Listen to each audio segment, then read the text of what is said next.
Ito, sira. Papalitan natin. Ang bago. Suzuki Genuine Parts.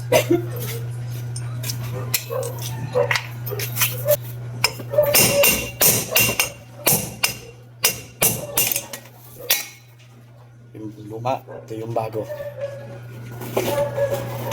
Okay.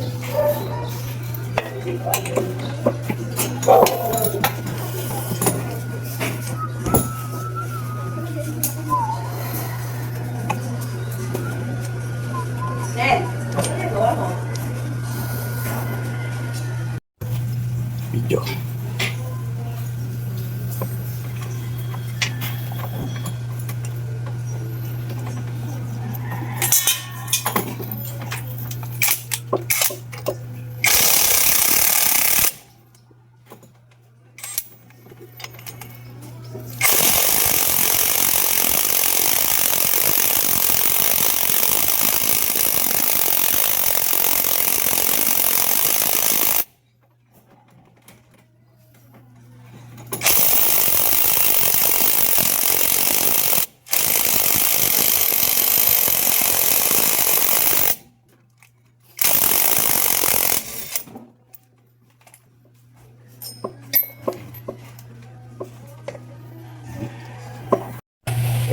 Yun, next na.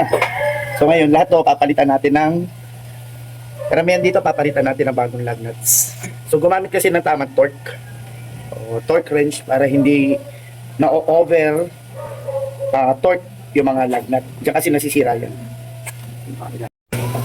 So ito lahat yung lug nut. Lahat itong 11 na to sira. Masikip. So ang gagawin lang natin, puro palit ng bagong lug nuts. Hindi kasi gumagamit to ng torque wrench, kaya na-over yung sikip. Sample tayo. Ganyan. Hindi mo na mapigit to. Hanggang na lang yan.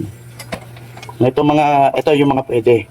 So sample lang natin yung pwede. Dapat ganyan.